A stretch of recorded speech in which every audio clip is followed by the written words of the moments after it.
me several times and I turned it down. I invited you. Yes, you and Kamene. I have the messages.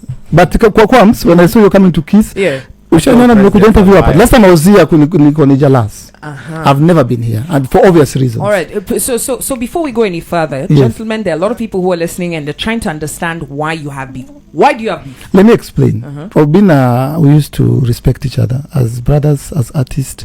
I know this guy from way back. He's 11 years younger than me. I've been in the industry longer than him. I knew him when he was a musician. I think I still is. Jize. A very good friend of my brother Fred Omondi. He's my brother's age mate. Actually, my brother is slightly older than him. And so we've been in the comedy industry with Obina for the longest time. So one day Obina wakes up here and Kamene was seated where he was seated.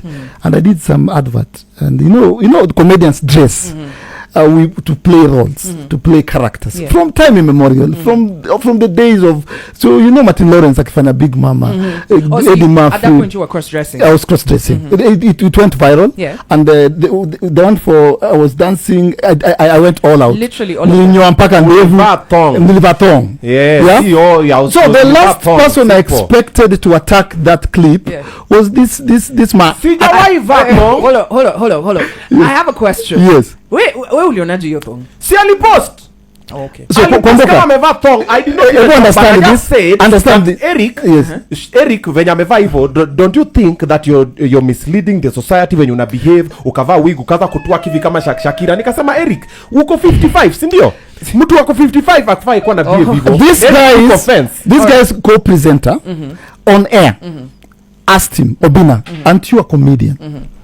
Don't you? I expected that from Obina, not from his co-presenter, because he's a fellow comedian. You know Flacco, you know Crazy Kenna, you know Terence. The co-presenter Kamuniza Obina. I expected you to understand art, especially in the sector of comedy. My issue his makeup is better than mine. So nikaona chuki, nikaona wivu. And I could tell it from his voice. So I got pissed and I addressed him and I told him, don't ever address me. That is an assumption. I have a question. I have a question. That's an assumption. I have a question. Why do you always speak beef with everybody? Like you sit down, nika unakanga kwako unasema, leo nitukanane na nani? Umeamuka, umetukana huyu. Umetukana wasanii wa Kenya wote. Right now, most of them are in depression because of you. No. And you being a gatekeeper in the industry, you should be looking towards that. On top of it, juzi umetukana ma gospel industry. People in the gospel industry, they're minding their business. People are going through their life from nowhere too. Wako Umoja. Ulikuwa na Umoja. Ulijuaje? This guy knows the house. There's a house in Umoja that has Wi-Fi paid, has rent paid by 6 boys and men, including this guy. And he said it on air.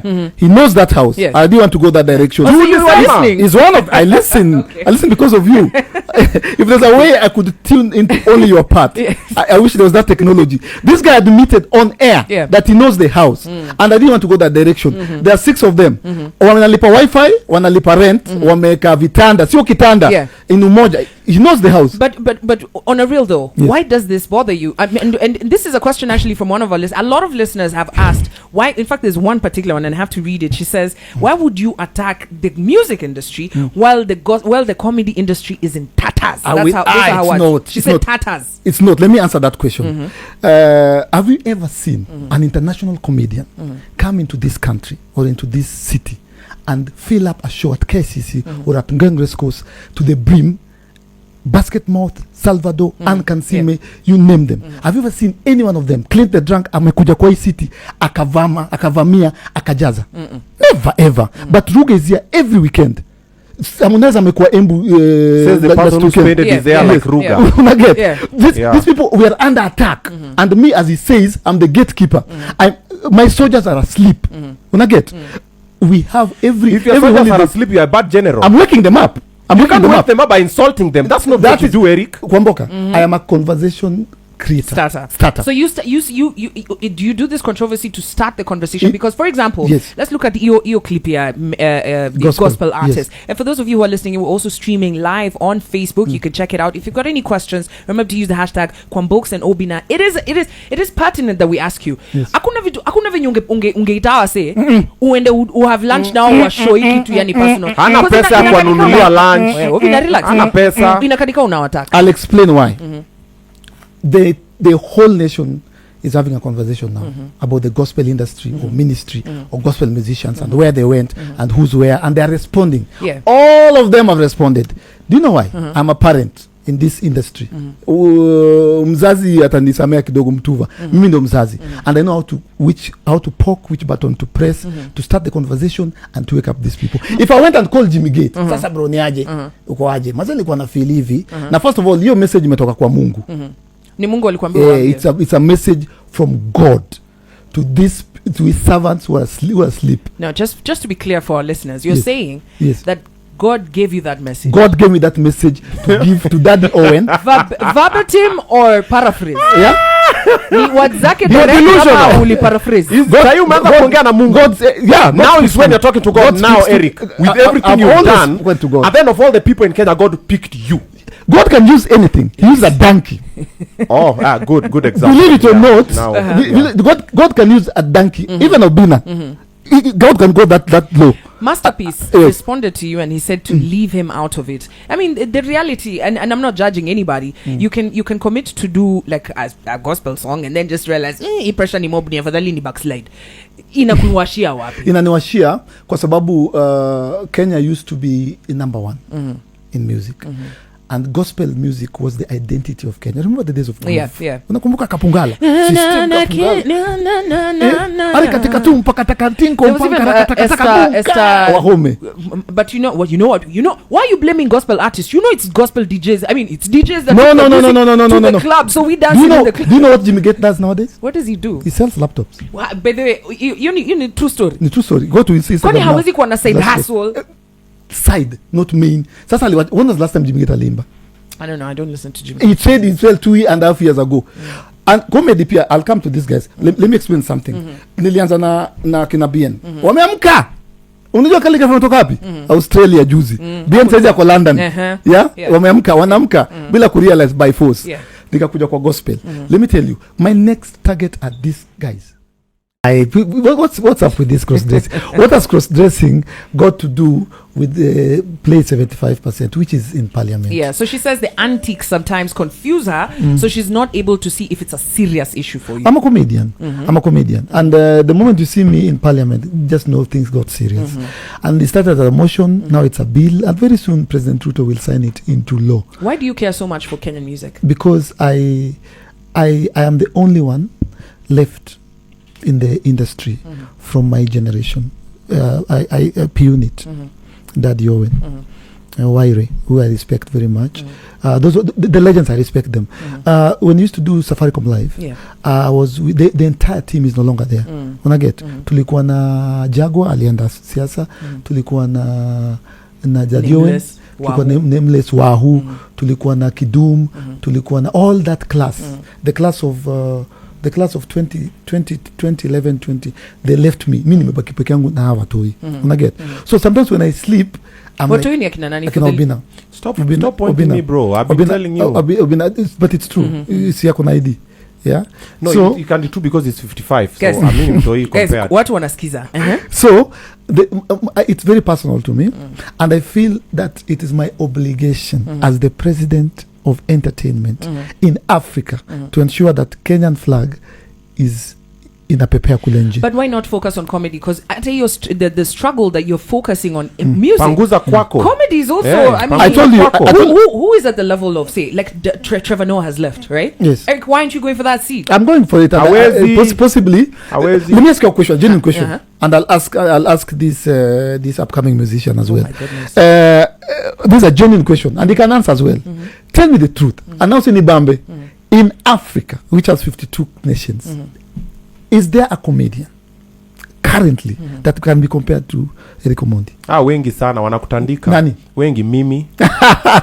Let's just start with me. And in fact, even first of all, are you a comedian, bro? You live in a bubble. No, are you a comedian? I don't know. You tell me. Are you a musician? A radio presenter? Let me ask you. I'm an entertainer. I do all of them. It's none of your business. Let me ask you. Aside from you calling yourself president, thinking, you live in a high horse. You're like, I'm the president of Comedy Africa. When was the last time you did like proper comedy show in Kenya? Zero. You're always being called in the Ushagoza Uganda Nini and everything. He was actually saying, he was saying that you don't go on tour. He doesn't go. He's never gone on tour. I was on tour last week. Last week. Uganda. So you're currently on tour. Yeah, I was in on tour to Kiss. Let me tell you something. You see, when Ruga comes here and goes to Meru, that is Pole sana wa Meru. That is like shags, like. So but then I do not sign that I don't co-sign that message. Meru ni town, ni town, CCT. Let me ask you a question. So me, I went to Lira. I went to Kitgum. I went to Gulu, Maushago, and I'm going to Arua. Maushago. Because I've been to Kampala, I've been to Jinja, I've been to Entebbe, and I've been to Masaka. So you've been on tour? I've been on tour. I've been to 17 cities and towns in Uganda. It means I'm an actual president. How do you manage to do all this for yourself and still have time to talk about other people's business? Because these people's business is my business. They are too localized. Okay. So in your eyes, in Kenya, clearly the artists are beneath you, the comedians are beneath you. Who do you think is your peer? My peer in Kenya, Nani comes close. The fact that I have to think and let me ask you a comes close somewhere watch focus. Listen, why are you avoiding this question? I want to ask you a very important question. Yes. When you walk naked, you never know of the saying kizuri chajiuza, kibaya chajitembeza. Why are you always walking naked? What point are you always trying to prove? Hata saizi umekuja chestless. Yes, I've been working out. Working out wapi? Comes. Kuna difference kufura. For the listener, kuna part Eric's outfit that's missing. Always missing. Just say, let me say, I wouldn't be. Unakuja na boob top. Unakuja na boob top on national radio. No, there's no top. Oh, okay. Listen. Okay, less.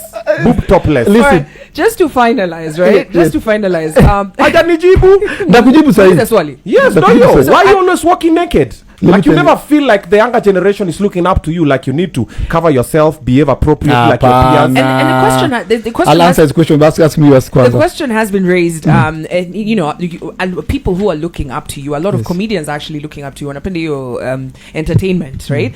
And there's someone who asked, what do you do to stay relevant all throughout this, because you've been doing it. You're talking about OGs for the longest time. So I got into the industry through Churchill. Aliniokota huko Daystar into I met Churchill in 2006. He told me I has a show coming in 2008. He kept his word. I came and met him here down here.